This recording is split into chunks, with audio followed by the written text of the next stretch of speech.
Balik lagi di channel aku Matematika 33. Oke, persiapan UTBK kali ini kita akan belajar dari tipe soal pengetahuan kuantitatif. Sebelum masuk ke dalam soal-soalnya, silahkan teman-teman untuk like, komen, dan subscribe terlebih dahulu, oke? Oke, kita mulai dari soal yang pertama. Di sini ada soal 6% dari X sama dengan 10. Berarti bisa kita tulis 6 per 100 X itu sama dengan 10. Kemudian 10% dari Y nilainya sama dengan 6. Nah, Z itu sama dengan X per Y. Yang dicari adalah nilai 900% Z sama dengan berapa? Oke. Dari yang pertama di sini, 6 per 100 X sama dengan 10, kita bisa tulis bahwa nilai X-nya sama dengan 10 dikalikan 100 dibagi 6. Dapatnya dari mana? Dari perpindahan ruas. Jadi 10-nya ini awalnya kan membagi nih. Dia pindah ke atas, berarti jadinya perkalian.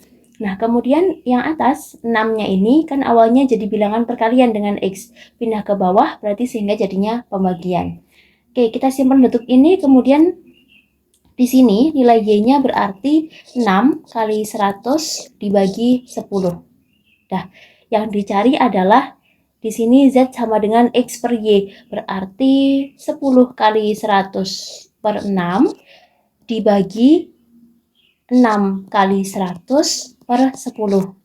Nah, pembagian dalam pecahan berarti bisa kita balik, sehingga jadinya 10 kali 100 per 6 dikalikan 10 per 6 kali 100.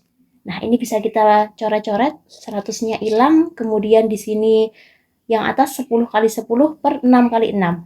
Nah, berarti hasilnya 10 kali 10 atau 100 per 6 kali 6 atau 36. Nah, yang dicari adalah nilai 900% dari Z. Berarti 900 per 100 dikalikan 100 per 36. Nah, di sini sama-sama 100-nya boleh kita coret.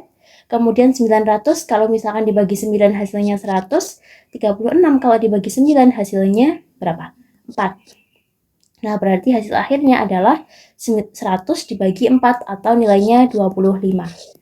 Nah, berarti dalam soal ini yang paling tepat itu yang C. Oke, kita lanjutin ke soal berikutnya. Lanjut nomor 2, di sini ada soal sebuah bilangan 5 digit terdiri dari angka 1, 3, 5, dan 7. Jika hanya angka 7 yang muncul 2 kali dan angka yang lain hanya 1 kali, ada berapakah banyaknya bilangan yang mungkin? Oke, berarti kalau kita tulis di sini kemungkinannya angkanya 1, 3, 5, 7, dan 7 karena 7-nya muncul 2 kali. Nah, berarti banyaknya kemungkinan untuk menyusun 5 digit ini adalah 5 faktorial dibagi 2 faktorial. Kenapa demikian? Soalnya di sini ada 5 digit, makanya di sini 5 faktorial. Kemudian yang bawah pembaginya adalah 2 faktorial. Kenapa? Karena di sini angka yang sama itu ada sebanyak 2. Oke, kalau kita hitung 5 faktorial itu akan setara dengan 5 kali 4 kali 3 kali 2 kali 1 dibagi 2 faktorial, berarti 2 kali 1. Oke, di sini ada 2 kali 1, ada 2 kali 1, berarti bisa kita coret. Sehingga hasil akhirnya adalah 5 kali 4 kali 3 atau 60. Nah, berarti dalam soal ini yang paling tepat adalah yang do. Oke, kita lanjutin ke soal nomor 4. Di sini ada soal P-10 itu habis dibagi 6. Maka bilangan di bawah ini yang juga habis dibagi 6 adalah bla bla bla. Oke, di sini bisa aku tulis P-10 plus 6, berarti dia pasti habis dibagi 6. Kenapa demikian? Soalnya di sini misalkan kita pecah nih, P-10 dia habis dibagi 6, kemudian 6 ini juga habis dibagi 6. Sehingga kalau misalkan kita hitung P-10 plus 6 hasilnya adalah P-4. Berarti jawaban yang paling tepat dalam soal ini adalah yang B. Kita lanjutin ke soal nomor 6. Di sini ada soal 2fx ditambah f 1 min x nilainya akan sama dengan 3x. Nah, di sini kita disuruh mencari pernyataan manakah yang paling tepat. Oke, misalkan di sini aku ambil ketika x-nya sama dengan 1, maka 2f1 ditambah f1 min 1 nilainya akan sama dengan 3 kali 1. Atau kalau kita tulis 2f1 plus f0 sama dengan 3. Nah, ini menjadi persamaan yang pertama. Kemudian persamaan yang kedua, kita masukin ketika x-nya sama dengan 0. Nah, kalau dimasukin x-nya sama dengan 0, berarti 2f0 ditambah F1 min 0 nilainya akan sama dengan 3 kali 0. Berarti 2F0 ditambah F1 nilainya akan sama dengan 0. Nah, ini menjadi persamaan yang kedua. Oke, dari persamaan 1 dan 2 kita bisa eliminasi substitusi untuk mencari nilai F1 dan F2-nya. Tadi yang pertama 2F1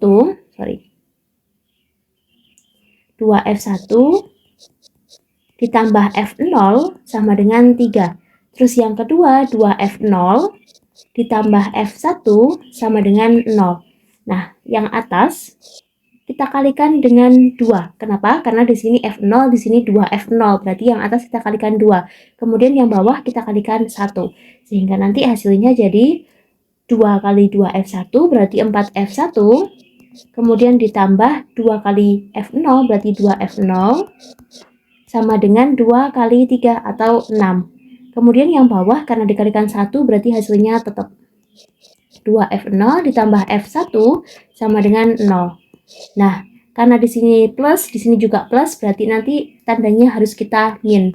Sehingga 2F0 bisa kita coret sama 2F0. Berarti 4F1 dikurangin F1 nilainya akan sama dengan 3F1. Sama dengan 6 kurangin 0, hasilnya adalah 6. Berarti F1-nya nilainya akan sama dengan 2. Nah, kalau sudah ketemu F1-nya sama dengan 2, kita bisa mencari nilai F0-nya. Tadi dalam persamaan diketahui bahwa 2F1 ditambah F2, 2F1 ditambah F0 nilainya sama dengan 3. Di mana F1-nya adalah 2, berarti di sini 2 kali 2 ditambah F0 sama dengan 3. Berarti F0 sama dengan 3 min 4. F0-nya nilainya sama dengan min 1. Nah, berarti pernyataan yang pertama F0 sama dengan min 1 bernilai benar. Kemudian yang kedua F1 sama dengan 3 itu salah. Kalau 1 benar, 2 salah, kita tinggal cek pilihan yang keempat. Di sini F0 ditambah F1 sama dengan 2. Apakah benar? Di sini F0-nya adalah min 1. Kemudian F1-nya 2, berarti min 1 ditambah 2 hasilnya adalah 1, bukan 2. Berarti yang 3 juga salah, sehingga yang paling tepat adalah B, 1 dan 3 benar. Sampai jumpa di video aku selanjutnya. Bye-bye.